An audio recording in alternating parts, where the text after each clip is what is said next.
ওম শান্তি। আজকের বাংলা মুরলি 10-10-2023 প্রাতঃমুরলি। ওম শান্তি। বাপদাদা মধুবন। বাবা বলেন, মিষ্টি বাচ্চারা, প্রভাতকালে মন ও বুদ্ধির সহযোগে এই বাবাকে স্মরণ করো এবং তার সাথে ভারতকে দৈবী রাজস্থান গড়ার সেবা করো। আজকের প্রশ্ন: সূর্যবংশী রাজধানীতে আসার প্রাইজ কিসের আধারে পাওয়া যায়? উত্তর: সূর্যবংশী রাজধানীর প্রাইজ নিতে হলে বাবার সম্পূর্ণ সহযোগিতাকারী হও আর শ্রীমত অনুসারে চলতে থাকো। এর জন্য আশীর্বাদ চাইবে না, বরং যোগবলের দ্বারা আত্মাকে পবিত্র বানাবার পুরুষার্থ করতে হবে। দেহসহ দেহের সব সম্বন্ধকে ত্যাগ করে এক ও একমাত্র মোস্ট বিলাভেড বাবাকে স্মরণ করো, তবেই সূর্যবংশী রাজধানীর প্রাইজ পেয়ে যাবে। তার মধ্যেই পিস, পিওরিটি, প্রসপারিটি সব কিছু আছে। আজকের মধুর গীত। অবশেষে সেই দিন এলো আজ। ওম শান্তি। এই ওম শান্তির অর্থ তো বাচ্চারা তোমাদের বুদ্ধিতে থাকেই। বাবা যা কিছু বোঝান তা তোমরা ছাড়া জগতের আর কেউই বুঝতে পারে না। তারা এমন বোধ করবে যেন হঠাৎ করে কেউ যদি মেডিকেল কলেজের ক্লাসে বসে পড়া শুনলে যেমন কিছুই বুঝে উঠতে পারবে না। এই রকম কোনো সৎসঙ্গ হয় না যেখানে মানুষ বসে শুনছে অথচ কিছুই বুঝতে পারছে না। সেখানে তো পুঁথি, শাস্ত্র ইত্যাদি শোনানো হয়, কিন্তু তোমাদের হলো উচ্চ থেকেও উচ্চতর কলেজ, যদিও এটা কোনো নতুন কথা নয়। আবারও সেই দিন এসেছে যখন বাবা বসে বাচ্চাদের রাজযোগ শেখাচ্ছেন। এই সময় ভারতে রাজত্ব তো নেই। তোমরা এই রাজযোগ শিখে রাজারও রাজা হয়ে উঠছ। অর্থাৎ তোমরা জানো বিকারগ্রস্ত রাজা যারা আছে তাদেরও আমরা রাজা হব। তোমাদের বুদ্ধি খুলে গেছে। যা কিছু কর্ম তোমরা করো সেটা বুদ্ধিতে থাকে না। তোমরা উত্তরাধিকারী। তোমরা জানো আমরা আত্মারা বাবার সাথে যোগযুক্ত হয়ে ভারতকে পবিত্র করে তুলি এবং চক্রের আদি মধ্য অন্তের নলেজ ধারণ করে আমরা চক্রবর্তী রাজা হতে চলেছি। এটা বুদ্ধিতে থাকা উচিত। আমরা যুদ্ধের ময়দানে দাঁড়িয়ে আছি, বিজয় তো আমাদের হবেই, এটা নিশ্চিত। আমরা আবারও এই ভারতকে পুনরায় ডবল মুকুটধারী রাজস্থান বানাচ্ছি। বাবা চিত্র দিয়ে খুব ভালোভাবে ব্যাখ্যা করে বুঝিয়ে বলেন, আমরা 84 জন্ম সম্পূর্ণ করে এখন ফিরে যাব, এরপর আবারও এসে রাজত্ব করব। এসবই ব্রহ্মাকুমারীরা করছে। ব্রহ্মাকুমারীদের এই সংস্থাটিতে কি হয় জিজ্ঞাসা করে, তাই না? বিকেরা তৎক্ষণাৎ উত্তর দিয়ে বলে, আমরা এই ভারতকে পুনরায় দৈবী রাজস্থান করে তুলছি শ্রীমত অনুসারে। মানুষ তো শ্রী এর অর্থও জানে না। তোমরা জানো শ্রী শ্রী হলেন শিব বাবা। ওনারই মালা তৈরি হয়। এই সম্পূর্ণ রচনা কার? ক্রিয়েটার তো বাবা, তাই না? সূর্যবংশী, চন্দ্রবংশী যা আছে সম্পূর্ণ মালা রুদ্র শিব বাবার। সবাই নিজেদের রচয়িতাকে জানে, কিন্তু তার অকুপেশন অর্থাৎ কর্তব্য সম্পর্কে জানে না।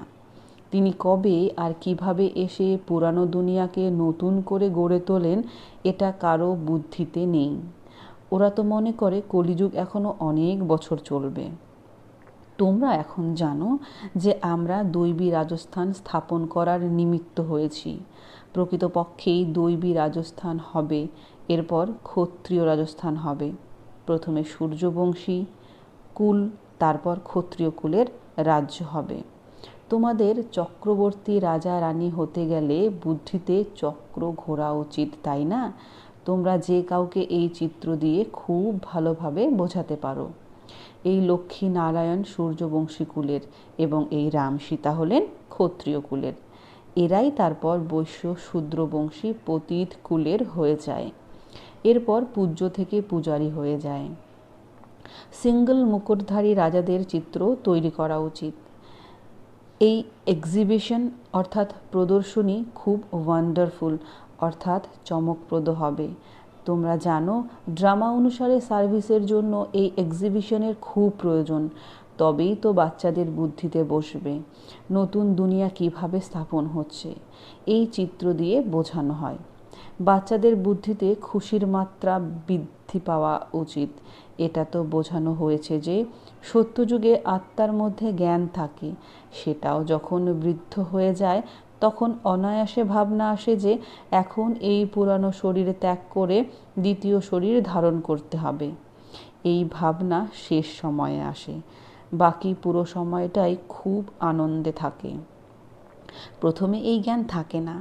বাচ্চাদের বোঝানো হয় পরমপিতা পরমাত্মার নাম, রূপ, দেশ, কাল সম্পর্কে কেউই জানে না, যতক্ষণ পর্যন্ত বাবা এসে নিজের পরিচয় না দেন। আর এই পরিচয় খুব গভীর। তার রূপ তো প্রথমে লিঙ্গই বলতে হয়। রুদ্রযজ্ঞ রচনা করে মাটির লিঙ্গ তৈরি করে পূজা করা হয়। বাবাও প্রথমে এটা বলেননি যে বিন্দুরূপ। বিন্দুরূপ বললে তোমরা বুঝতে পারবে না। যে বিষয়ে যখন বোঝানোর হয় তখনই বুঝিয়ে থাকি। এটা জিজ্ঞাসা করা উচিত নয় যে প্রথমে কেন বলনি, যেটা এখন বুঝিয়ে বলছো। না, ড্রামায় এভাবেই নির্ধারিত হয়ে আছে। এই এক্সিবিশনের মাধ্যমে সার্ভিস অনেক বৃদ্ধি পেতে থাকে। কোনো উদ্ভাবন অর্থাৎ ইনভেনশন বের হলে সেটা বৃদ্ধি পেতে থাকে। যেমন বাবা মোটরের উদাহরণ দেন। প্রথমে ইনভেনশন করতে পরিশ্রম করতে হয়, তারপর দেখো বড় বড় কারখানায় 1 মিনিটে মোটর তৈরি হয়ে যায়। কিভাবে বিজ্ঞানের অর্থাৎ সায়েন্সের আবির্ভাব হয়েছে। তোমরা জানো যে কত বড় এই ভারত, কত বড় এই দুনিয়া, তারপর কত ছোট হয়ে যাবে। এটা বুদ্ধিতে ভালোভাবে বসাতে হবে। যারা সার্ভিসেবল বাচ্চা তাদেরই বুদ্ধিতে থাকবে, বাকিদের তো খাদ্য পানীয় পরিচর্যা করে সময় নষ্ট হয়ে যায়। তোমরা জানো যে ভারতে পুনরায় দৈবী রাজস্থান স্থাপন হচ্ছে।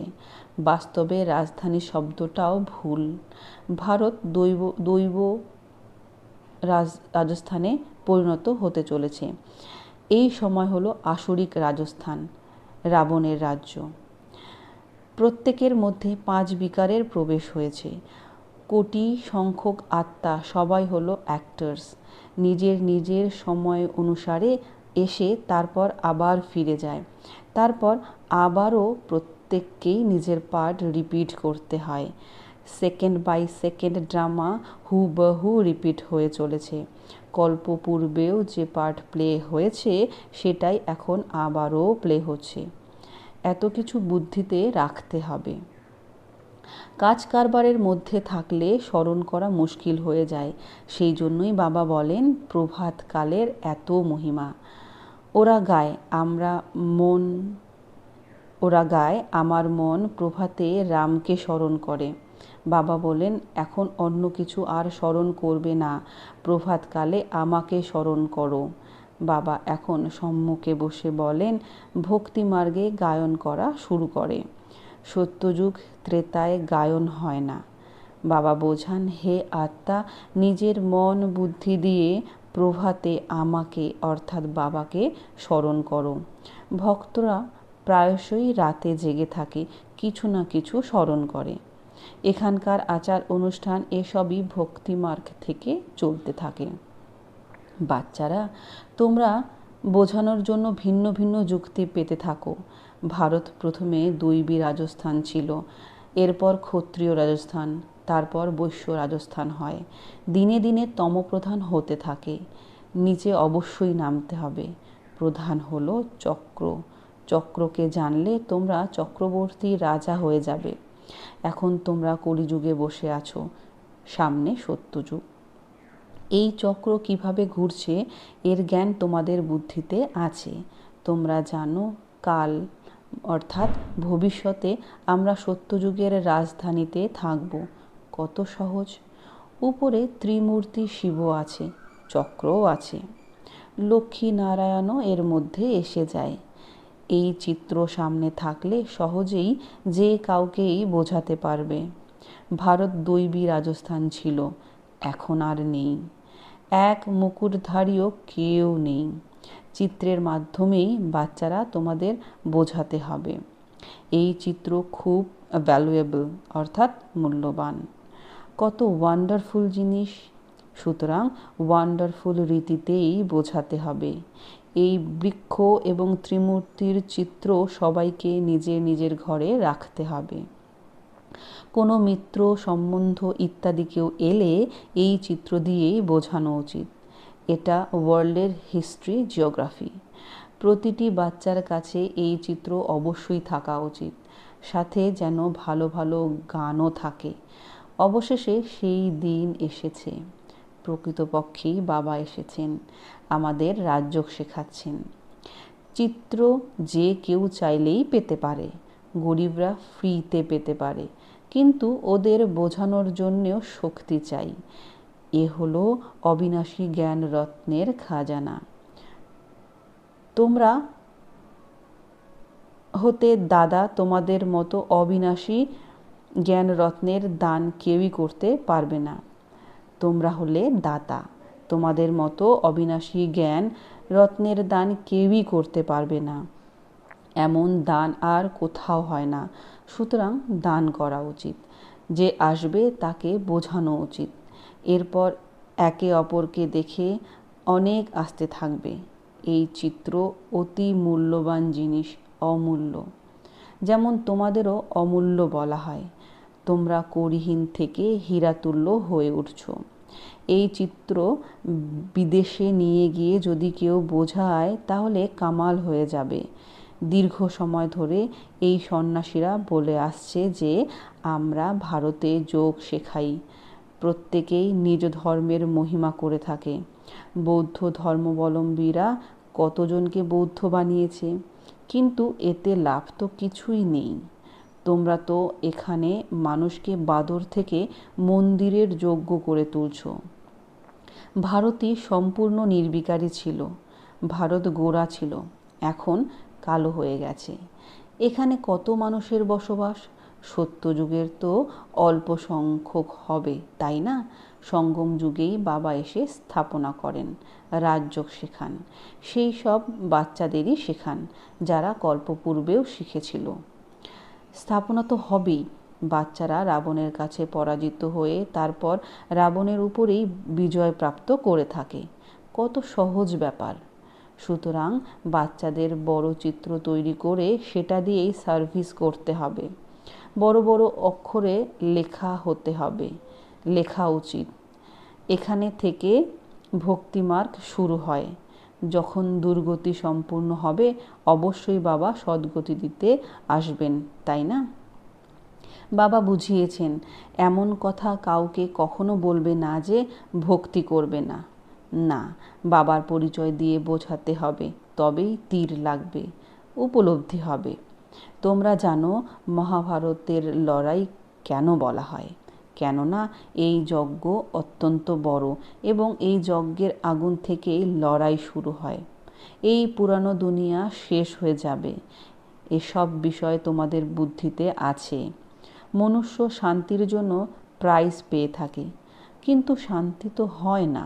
বাস্তবে শান্তি স্থাপন করতে পারেন একমাত্র বাবা।